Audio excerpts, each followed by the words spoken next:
estrategia del día es traída para vos por bloomberlinia.com.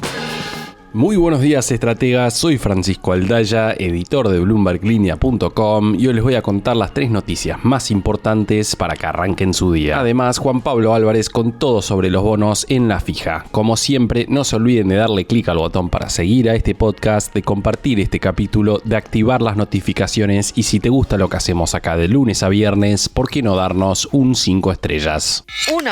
Argentina va a recibir un cheque en blanco por $20.000 millones del FMI. El gobierno va a poder usar la totalidad de esos fondos para lo que mejor considere, ya sea el pago de deuda con privados, intervenciones cambiarias o cancelación de letras intransferibles. Bueno, eso es lo que me dijo a fines de la semana pasada una fuente con conocimiento directo del tema. De confirmarse, estaríamos hablando de un escenario inédito en la historia del país con el fondo, teniendo en cuenta, por ejemplo, que en el stand-by del 2018 el organismo aplicó fuertes restricciones a la utilización de esos desembolsos que le giraba al país. Vale la pena aclarar, sí, que contactamos al FMI para pedirle un comentario sobre este punto, pero no obtuvimos una respuesta. Lo único que comunicó oficialmente el fondo el viernes fue que efectivamente Caputo conversó con Georgieva y que Argentina está pidiéndole $20.000 millones. Las metas para cumplir para recibir los desembolsos, cuál será el timing de esos giros y qué cambios podría estar pidiendo el FMI para el esquema cambiario no lo sabremos seguramente hasta abril, cuando se espera que el board revise y decida si aprueba o no el nuevo programa. Y a todo esto, primero tendría que llegar una comunicación oficial del fondo sobre un acuerdo a nivel técnico. Según el análisis de Fernando Marul, el primer desembolso podría ser de aproximadamente $15.000 millones, mientras que unos $4.000 millones llegarían de otros organismos multilaterales. Pero con todo esto no podemos decir que se haya calmado el mercado mientras persiste una duda central. ¿Qué pasará con el crawling peg y cuánto valdrá el dólar, por ejemplo, en septiembre de este año? Marul, por lo pronto, al igual que Ricardo Arriazu, no anticipa cambios inmediatamente después del acuerdo con el fondo, aunque no descarta ajustes, considerando que la inflación de marzo quedaría en torno al 2,5%. Y por último, el economista señaló en su informe que aumentaron las probabilidades de que se elimine el dólar blend, mejorando la capacidad del central para acumular reservas. 2. Como te decía, una duda central en el mercado: ¿qué pasará con el crawling peg? Así fue que cayeron los bonos argentinos el viernes, en un día en el que los títulos brasileños subieron y que el Banco Central volvió a vender reservas, acumulando un rojo superior a los $1.600 millones en las últimas 2 semanas. En medio de la incertidumbre sobre el esquema cambiario post acuerdo con el FMI, la autoridad monetaria se desprendió el viernes de otros $192 millones en una jornada donde la expectativa de un salto devaluatorio se reflejó una vez más en el mercado de futuros. Las reservas brutas del central también cayeron por unos $447 millones, dejando el stock por debajo de los $26.000 millones, su nivel más bajo desde enero de 2024. En esa caída hay que aclarar, sí, que influyó un pago al Club de París por unos $120 millones. Según Fernando Marul, la racha vendedora del central se debe a 2 factores principales: la incertidumbre justamente con el crawling peg, que ha llevado al sector agropecuario a liquidar menos unos 80 millones diarios, además de la aceleración de pagos por importadores. Las tasas de futuros están al 50% de tasa nominal anual contra el ECAPS de 32% de TNA, lo que incentiva a exportadores a retener sus dólares, vender futuros y pedir pesos para cancelar pagos. Por esa situación es que el Tesoro ofreció dólar link corto en la licitación del jueves último. Marul anticipó que una vez definido qué se hará con el crawling peg, la autoridad monetaria debería volver a comprar reservas, con la cosecha gruesa también a la vuelta de la esquina. 3. Seguimos con el tema del tipo de cambio, y es que Fernando Marengo, economista jefe de Black Toro Global Investments, dijo a Bloomberg Linea en una entrevista que Argentina necesita sostener la estabilidad cambiaria este año para seguir ganando en la batalla contra la inflación. El experto cercano a Ricardo Arriazu, un economista muy escuchado por Milei, advirtió que las devaluaciones solo generan transferencias de riqueza sin resolver los problemas estructurales de competitividad. Sobre el crawling peg del 1% mensual, Marengo sugirió que sería un error pasar a una devaluación mayor después del acuerdo con el fondo. En ese sentido, dijo que la tasa de devaluación en Argentina en los últimos 70 años fue de 25.000 billones % y que aún así muchos siguen pensando que la devaluación puede generar competitividad. El economista de Black Toro, una gestora con $350 millones bajo gestión, explicó que cualquier ventaja para los exportadores después de una devaluación es solo temporal, porque eventualmente se traduce en mayores precios internos. Por eso es que, aunque duela por un tiempo, la única forma de ganar competitividad es bajando impuestos y desregulando. Respecto a la política monetaria, Marengo consideró que el tipo de cambio es la variable variable más importante para controlar la inflación en Argentina y advirtió que la volatilidad cambiaria reciente ha generado incertidumbre que resulta en precios más altos y menor actividad económica. Sobre la posibilidad de bandas cambiarias post acuerdo con el fondo, se mostró escéptico, cuestionando cuál será la pendiente y el ancho de la banda y si efectivamente se podrá defender la banda superior. Antes de pasar a la fija, veamos rápidamente cómo van a abrir hoy los mercados. El S&P Merval cayó 1,4% el viernes. Fue una jornada bien roja para las acciones argentinas en Wall Street el viernes, con caídas de hasta 6,3% para Globant y solo una suba de 1,2% para Bioceres. Los bonos ley Nueva York cerraron con rojos de hasta 1,4%. El dólar blue va a abrir cerca de los 1.300 pesos, el MEP en 1.305 y el contado con liqui en 1.322 pesos. El Banco Central, por su parte, vendió el viernes 192 millones de dólares, mientras que el riesgo país va a abrir cerca de los 797 puntos.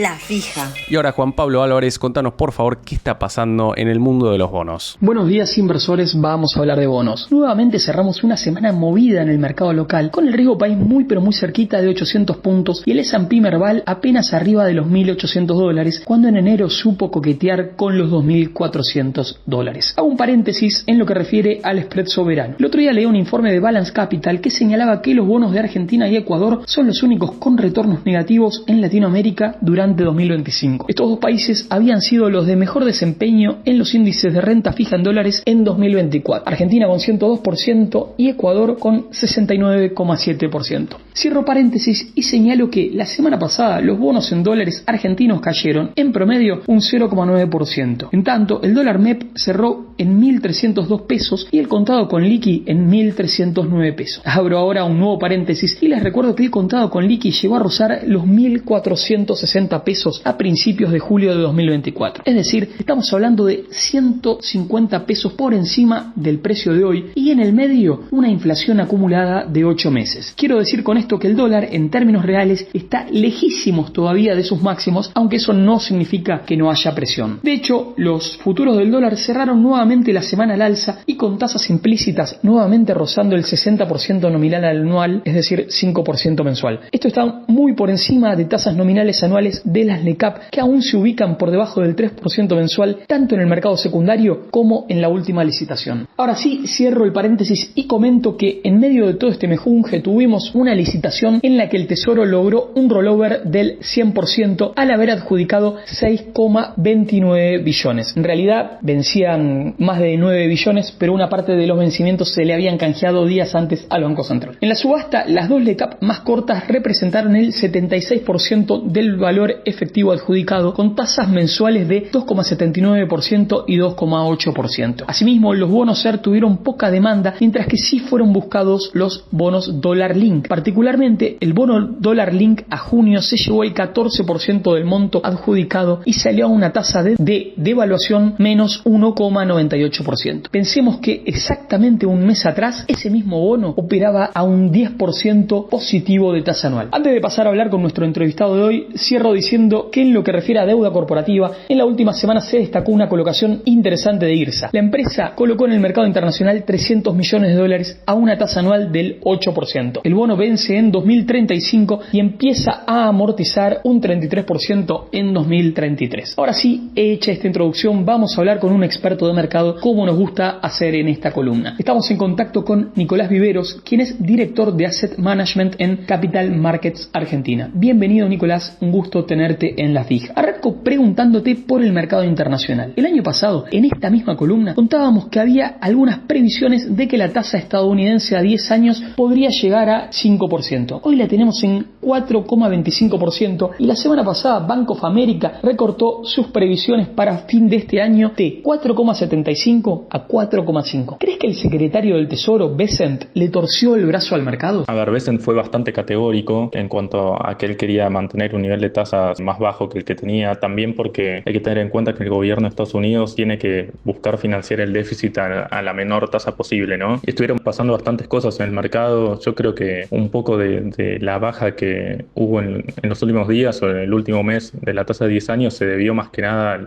en parte a un flight to quality, ¿no? De de desarme de las posiciones de equity que pasaron a posiciones de bonos, también como respuesta a bajar un poco la incertidumbre con respecto a lo que está haciendo Trump con su política económica, y ahí también tenemos un par de campanas distintas, ¿no? Yo creo que hubo bastante incertidumbre en cuanto a la política económica de Trump y lo que va a hacer tema tarifas. Muchos decían que de corto plazo podía llegar a impactar en el crecimiento económico, que podía llegar a impactar de forma positiva la inflación, o sea, generando más inflación, pero después hay otros que dicen que de mediano plazo todo lo que está haciendo con recorte de gastos, etcétera, tendría que tender a una tasa más baja, ¿no?, en el mediano plazo, mientras que lo que sería mayor inflación y un crecimiento económico más chico tendría que impactar en las tasas al alza. Yo creo que el mercado un poco está todavía procesando eso. De hecho, vimos a principio de año un alza bastante fuerte en las tasas de 10 años, llegó casi a 4,80 más o menos, después tuvimos casi 50 puntos básicos de recorte, así que el mercado todavía está viendo un poco eso y me parece que se va a enfocar más que nada en la dinámica, bueno, de tarifas, política económica de Trump.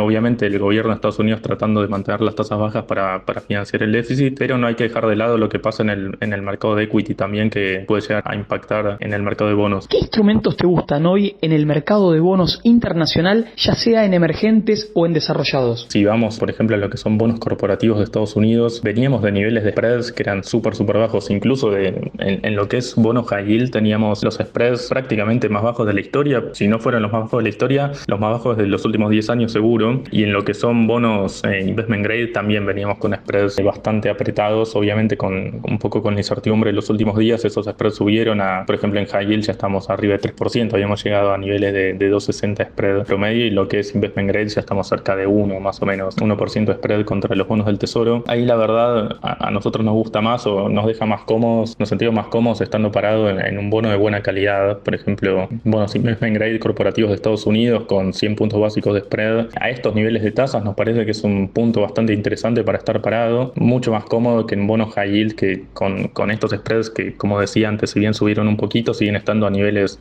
bastante bajos, y que cualquier temblor en el mercado puede hacer que esos spreads suban bastante y que le terminen pegando a los niveles actuales que tienen los bonos high yield. Eso por un lado. En cuanto a lo que es, por ejemplo, bonos de mercados emergentes, también nos gusta. En general, los bonos de mercados emergentes tienen a misma calidad de crédito, fundamentals que son mucho mejores, entonces, y a estos niveles de tasa emergentes nos parece interesante. Dentro de lo que es mercado de bonos internacional, como te decía antes, investment grade corporativo de Estados Unidos nos gusta, en lo que es mercados emergentes en general nos gusta, Latinoamérica en particular nos parece que tiene un potencial bastante interesante. Brasil, si bien hay bastantes dudas en cuanto a la política, es la política económica también, pero si vamos a lo que es el mercado de bonos, las tasas que estamos viendo en compañías muy buenas, con fundamentals excelentes, calidad de créditos buenísimas, está teniendo rendimientos que son muy atractivos, así que eso en general es lo que nos gusta más dentro de lo que es el mercado de bonos internacional. Te sumo una cosa extra, todo lo que es el mercado de mortgage-backed securities, MBS, está a niveles súper atractivos, ¿no? Sé que es complicado invertir en eso directamente, en general se hace a través de algún fondo internacional o algún instrumento similar, pero la Fed desarmando su hoja de balance está haciendo que los MBS, que son, bueno, instrumentos en general de calidad crediticia muy buena, sobre todo los que son agency MBS, están teniendo tasas súper interesantes, y de hecho muchos fondos internacionales están rotando bastante su cartera a ese tipo de instrumentos, así que también cuando uno mira los spreads están, bueno, obviamente sacando todo lo que fue 2008, etcétera, pero están a niveles bastante interesantes. Pasemos ahora al mercado argentino. Me gustaría pedirte un análisis sobre la licitación del Tesoro que tuvimos la semana pasada. Me parece que lo que más destaca es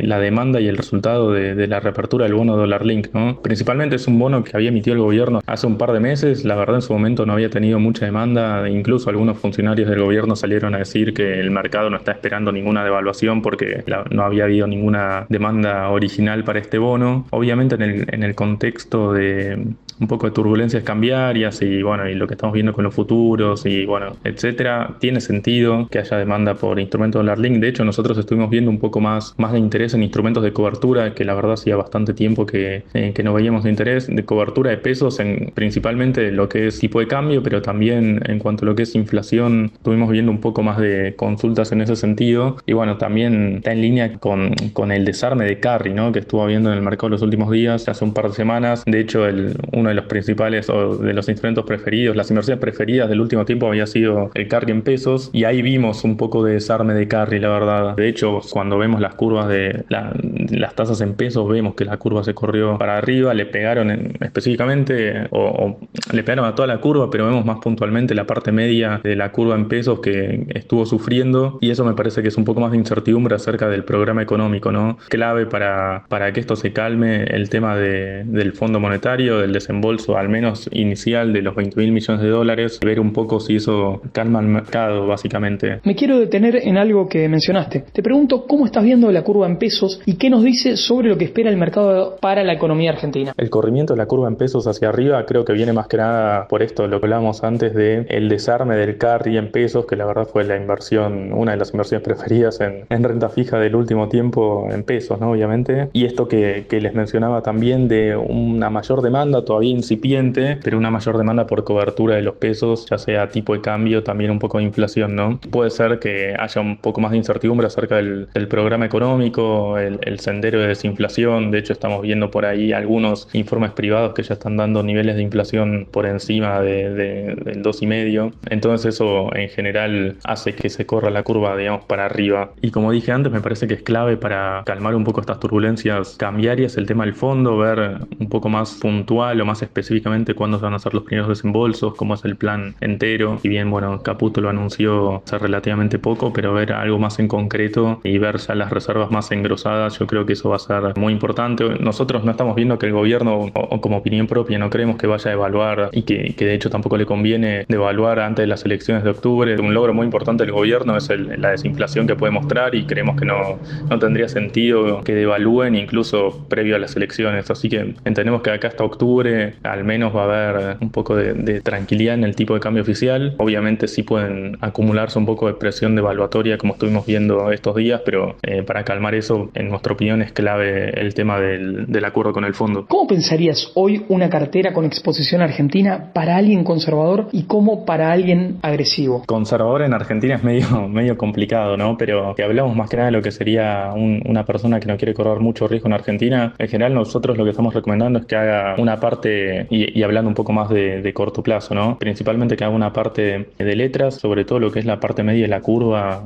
parecería ser bastante interesante para estar posicionado algunos meses, y obviamente también que cubra un poco con algún instrumento ser cortito, que la verdad están con tasas bastante interesantes para quedarse. En general estamos haciendo una pata tasa fija y una pata SER, eso con respecto a los pesos, y después conservador para alguien que quiera dólares o por ahí un poco más seguro. La verdad los bopreales nos parecen que todavía están o que son instrumentos bastante interesantes. Riesgo Banco Central, vencen todos dentro de este periodo de gobierno. La verdad vemos con pocas posibilidades algún tipo de incumplimiento en este tipo de instrumentos, así que hay algunos bopreales, el 1C, 1D, que están con tasas arriba de 10%, con duration que no es tan larga. Nos parece también bastante interesante para alguien un poco más conservador que esté dentro de Argentina, ¿no? Y para alguien más agresivo, obviamente, ahí sí podemos ir más a lo que es el mercado de equity. Dentro de lo que es acciones, en general nos gustan más las acciones del sector energético por sobre las bancarias. Eso es un trade que estuvimos haciendo últimamente, más que nada por lo que son fundamentals, nos parecen un poco más interesantes, en general las Pampa, YPF, etcétera. Y en cuanto a lo que es la parte de renta fija y los bonos soberanos, creemos que los globales más largos,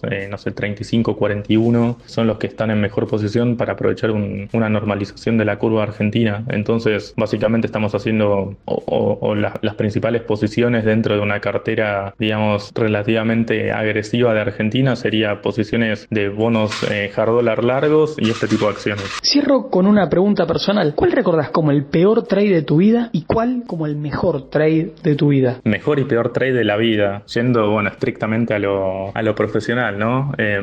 Creo, empezando por el peor, creo que alguno que nos agarró bastante mal parado fue todo el tema de las PASO y reperfilamiento 2019, específicamente con algunos fondos, por ejemplo, que tenían mandato de estar posicionados en equity argentino. Eso fue, la verdad, algo bastante complejo, y bueno, para lo que fue, por ejemplo, nuestro fondo T+1, el tema del reperfilamiento fue terrible.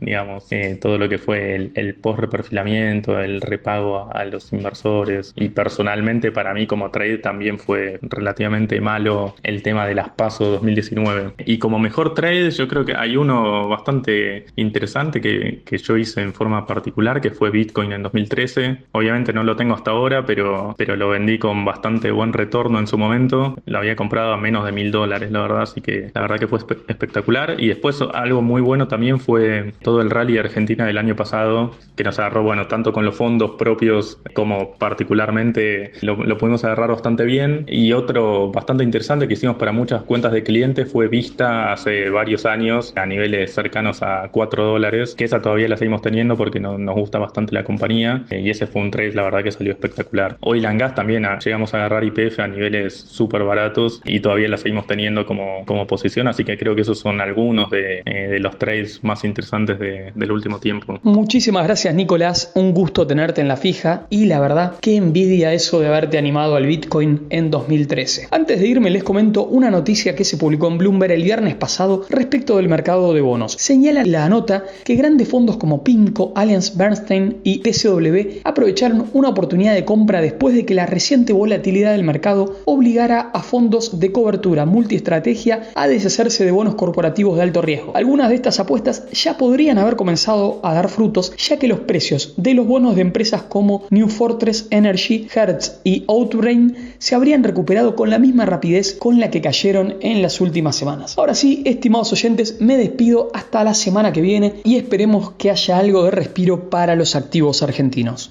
La frase del día. Antes de irnos, escuchemos lo que dijo el viernes Mauricio Macri sobre sus almuerzos con Javier Milei. Las milanesas hace rato que se interrumpieron, desde antes del verano, porque lamentablemente un montón de cosas que acordamos en esta línea de reforzar la institucionalidad después no sucedieron, porque él tiene un entorno que no lo convalidó. ¿Qué pasará con el PRO y la Libertad Avanza? Déjame saber qué pensás en la encuesta de hoy. Esto fue un nuevo capítulo de la Estrategia del Día Argentina. Yo soy Francisco Aldaya, editor de Bloomberg Línea, y me podés seguir en X en @franaldaya. No se olviden de darle clic al botón para seguir a este podcast y a la campanita para que se enteren al instante cada vez que sale un capítulo de lunes a viernes. Espero que tengas una gran jornada productiva. Esto fue La Estrategia del Día Argentina, escrito y narrado por Francisco Aldaya. Producido por Arturo Luna y Daniel Hernández. Que tengas un día muy productivo.